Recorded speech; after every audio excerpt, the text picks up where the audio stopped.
Hello friends, welcome to back my channel success Uttarakhand. दोस्तों, आज हम यूकेडलवासी द्वारा अपनी इस परीक्षा प्रणाली में किए जा रहे इस बदलाव पर सामाजिक कार्यकर्ता बड़े भाई धर्मेंद्र सिंह जी से चर्चा करेंगे। स्वागत है सर आपका हमारे चैनल पर। सर, आयोग द्वारा जो यहाँ पर परीक्षा प्रणाली में चेंजेस करने की बात की जा रही है, तो इस विषय पर आपका क्या कहना है? मुझे लगता है कि आयोग जो ये बदलाव करने जा रहा है इसकी ज़रूरत बिल्कुल भी नहीं है, क्योंकि ग्रुप सी जैसे एग्ज़ाम जिसे कि एक ही फेज़ में करवाया जा सकता है, तो आयोग क्यों इस तरीके से निर्णय ले रहा है, ये कहीं ना कहीं दर्शाता है कि आयोग सिंगल फेज़ में एग्ज़ाम करवाने में असमर्थ है। और जिस एग्ज़ाम को सिंगल फेज़ में करवाया जा सकता है तो उसे सिंगल फेज़ में ही करवाना चाहिए, और इसके लिए आयोग को अपनी कार्य प्रणाली में परिवर्तन करना बहुत ही ज़रूरी है ताकि एग्ज़ाम बड़े अच्छे से हो सके एक ही सिंगल फेज़ में। सर, जैसा कि आयोग का कहना है कि इस तरीके के बदलाव से कहीं न कहीं भ्रष्टाचार और धांधली जैसी घटनाओं को रोका जा सकता है, तो इस विषय पर आपका क्या कहना है? देखिए, भ्रष्टाचार जैसी घटनाओं के लिए मैं तो यही बोलूँगा, जैसे मैं आपको बता चुका हूँ कि अगर आयोग अपनी कार्यप्रणाली में अच्छे से परिवर्तन करता है तो निश्चित ही एक ही फेज़ में अच्छे तरीके से पेपर हो सकता है। लेकिन अगर आयोग ने बहुत ही ज़्यादा विचार विमर्श करने के बाद यह सोचा है कि अगर आयोग पेपर दो फेज़ में ना करवाए तो धांधली ज़रूर होगी और उसे वही रोकने में असमर्थ है, अगर वो इस चीज़ को मानते हैं तो उन्हें ठीक है। अगर इस चीज़ का समर्थन मुझे लगता है कि बेरोजगार भी करेगा अगर दो फेज़ में पेपर करवाने से भ्रष्टाचार रुकता है, क्योंकि कोई भी छात्र ऐसा नहीं चाहेगा कि भ्रष्टाचार ही किसी किसी परीक्षा को लेड हुए।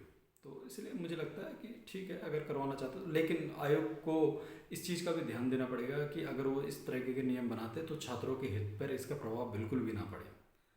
तो सर, आप हमें बताइए कि आप आयोग को किस प्रकार का सुझाव देना चाहेंगे कि उनको किस प्रकार का इसमें परिवर्तन करना चाहिए?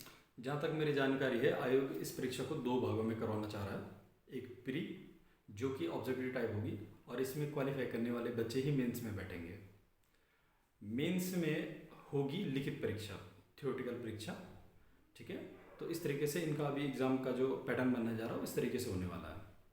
लेकिन मैं आयोग को ये बताना चाहूँगा कि अगर आयोग इस तरीके से हर परीक्षा में प्री मेंस ना करवाने की बजाय अगर हर साल अगर एक इस तरीके से पेपर कराए जिस तरीके से टीचिंग में होता है ना, यू टेट और सी टेट का, उस तरीके से अगर परीक्षा करवाए तो हर एक भर्ती के लिए बार बार प्री और मेंस करवाने की ज़रूरत ही नहीं पड़ेगी। साल में एक बार ही वो कंबाइंड अगर कोई एग्ज़ाम करवा देते हैं जिसमें बच्चा क्वालिफाई करेगा और उसको ही अगर कोई विज्ञप्ति आती है तो उसी में बैठने के लिए अलाउ होगा। तो ये भी मेरे हिसाब से एक कारगर साबित होने वाला है। लेकिन अगर फिर भी अगर आयोग को लगता है कि नहीं हर परीक्षा में प्री और मेंस करवानी ज़रूरी है, तो मुझे लगता है कि परीक्षा जो कि मेंस की होगी उसे भी ऑब्जेक्टिव टाइप ही रखना पड़ेगा, क्योंकि मुझे लगता है कि अगर मेंस में अगर थ्योरी हो तो कहीं ना कहीं एक विशेष वर्ग जो एक छात्रों का है वो इसमें नुकसान जरूर झेलने वाला है। सर, जैसा कि आप कह रहे हैं कि एक विशेष वर्ग को यहाँ पर इस परीक्षा से नुकसान होगा, तो किस प्रकार के वर्ग की आप बात करना चाह रहे हो यहाँ पे? देखिए, जैसे कि कोई बच्चा अपने आयोग की पहले से तैयारी कर रहा है, ग्रुप सी की कर रहा है, 2 साल से 3 साल से 4 साल से लगा हुआ है, और अगर अचानक से हम इस तरीके से परिवर्तन करते हैं तो कहीं ना कहीं बच्चों को पढ़ने में दिक्कत तो आने ही वाली है। क्योंकि बच्चा जो ऑलरेडी अगर 29 30 31 साल में पहुंच चुका है और वो इसी भरोसे बैठा था कि मैं आयोग का पेपर निकालूंगा, तो अगर हम अगर ये उससे ये उम्मीद रखते हैं कि अब वो लिखित परीक्षा की तैयारी करे, तो मुझे लगता है कि उसके साथ ये नाइंसाफ़ी होने वाली है। और दूसरी तरीके से मैं ये बोलना चाहूँगा कि जो हिंदी मीडियम वाले बच्चे हैं उसको इस तरीके से एग्ज़ाम में बहुत ज़्यादा नुकसान होने वाला है, क्योंकि हम सभी ये देखते हैं कि जहाँ जहाँ लिखित परीक्षा होती है वहाँ वहाँ हिंदी मीडियम का बच्चा अक्सर पिछड़ जाता है। चाहे आप भारत की टॉप की परीक्षा देख लें, यूपीएससी देख लें, चाहे उत्तराखंड की यूकेपीएससी की एग्ज़ाम देख ले, कोई से भी एग्ज़ाम देख ले, जहाँ पे थ्योरी लिखने के लिए आती है वहाँ पे हिंदी का बच्चा अक्सर ही पिछड़ जाता है। अब इसका रीज़न क्या है ये तो मैं नहीं जानता हूँ, लेकिन हाँ अक्सर ये देखने को मिला है कि हिंदी का जो बच्चा है वो थ्योरी वाले जो पेपर होते हैं उसमें हमेशा पिछड़ जाता है। तो सर, जैसा कि हमारे पास बच्चों के कमेंट्स आ रहे थे कि सर इस परीक्षा में समय काफ़ी लगेगा कि अगर 2 टेयर एग्ज़ाम करेंगे, तो इस पर आपका क्या कहना है? देखिए, परीक्षा तो स्वाभाविक है, आयोग तो पहले ही अगर जो भी विज्ञप्तियाँ आती थी उसमें 2 से 3 साल 4 साल लगा देता था। अगर हम अभी जिसमें विवाद चल रहा है ग्रेजुएशन लेवल की परीक्षा है जिसे हम वीडियो भी बोल रहे हैं, तो जहाँ तक मेरे संज्ञान में बात है 2019 में ये पोस्टें अध्याचन इस पोस्ट का अध्याचन आयोग को भेजा जा चुका था।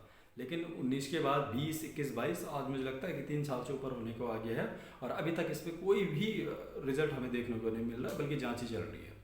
तो इस तरीके से किसी भी विज्ञप्ति में अगर इतना टाइम लग रहा है तो मुझे लगता है कि अगर 2 फेज़ में अगर पेपर करवाए जाएंगे, स्वाभाविक है उसमें टाइम और ज़्यादा लगेगा, जिसका जो नकारात्मक प्रभाव है वो सिर्फ और सिर्फ बेरोजगार छात्रों में ही पड़ने वाला है, जो कि उस परीक्षा की तैयारी कर रहा होगा। तो जहाँ तक कि हमें बच्चों का समय भी बचे तो ये ठीक है। और अभी मैंने आपको कहा कि लिखित परीक्षा का एक और नुकसान मैं आपको बताऊं, अगर मेंस में अगर बच्चे बैठते हैं और अगर वो मेंस की परीक्षा लिखते हैं तो जो मेंस की कॉपी चेक करने में जो समय लगेगा वो बहुत ज़्यादा लगने वाला है। अगर इस परीक्षा को अगर वो ऑनलाइन मोड में करवाए या फिर ओमार शीट से भी करवाए तो कॉपी बड़े आसानी से चेक हो सकती है, या फिर ऑनलाइन से करवाए तो रिजल्ट हमारे सामने बहुत जल्दी आ जाएगा, इसमें कोई दिक्कत तो है नहीं। लेकिन मैं आपको एक चीज़ देखिए, प्री अगर आयोग करवाता है तो प्री में परीक्षा जितने भी आवेदक होंगे सभी लोग परीक्षा देंगे, लेकिन मेंस में तो वही बैठने वाले हैं जो क्वालिफाई करें। और मेंस में कितने बच्चे बैठेंगे वो डिसाइड करेंगे नंबर ऑफ पोस्ट में।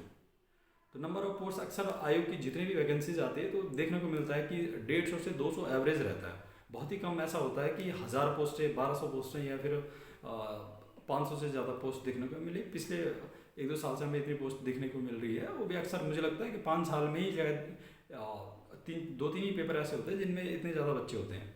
और अगर देखा जाए तो मैक्स एक एवरेज देखा जाए तो मेंस में मुश्किल से 3000 बच्चे 4000 एवरेजन परीक्षा देने वाले होंगे। और अगर विज्ञप्ति में अगर पोस्टों की अगर संख्या ज़्यादा रहती है तो मुझे लगता है कि मुश्किल से 10,000 या फिर 15,000, मैक्सिमम 10 से 15,000 बच्चे, और एवरेज अगर देखा जाए तो 5,000 बच्चे ही परीक्षा देने वाले हैं। ऐसा भी हो सकता है कुछ परीक्षाओं में मात्र 500 बच्चे बैठे मेंस में, ऐसा भी हो सकता है कि 1000 ही बच्चे बैठे। तो मुझे लगता है कि अगर ये लिखित परीक्षा ना भी हो तो एक हम ऑब्जेक्टिव टाइप अगर हम सेकंड अगर पेपर करवाते हैं तो उससे भी हम एक अच्छा सा रिजल्ट हम दे सकते हैं। तो आयोग को इस बारे में बिल्कुल सोचना चाहिए ताकि बच्चों को जो लोग अभी से तैयारी कर रहे हैं उन्हें ज़्यादा नुकसान भी ना। और अगर आयोग अगर ये मानता है कि सेकंड पेपर अगर हम ऑब्जेक्टिव कराए उसमें भी अगर लीक होने के चांसेस है तो मैं आयोग से हाथ जोड़ता हूँ तो अपने आयोग में आप ताला ही लगा दें। क्योंकि अगर आप 5000 बच्चों का भी अगर पेपर नहीं करवा पाओगे बिना किसी धांधली के तो आपको कोई हक नहीं है कि आप इस तरीके से परीक्षा करवाएं। बड़े बड़े स्टेटों में भी तो पेपर होते हैं। और जहाँ तक कि आप अगर पेपर लीक की बात करना चाह रहे हैं कि मेंस में कि अगर हम थ्योरी वाला, क्या थ्योरी वाला पेपर लीक नहीं हो सकता?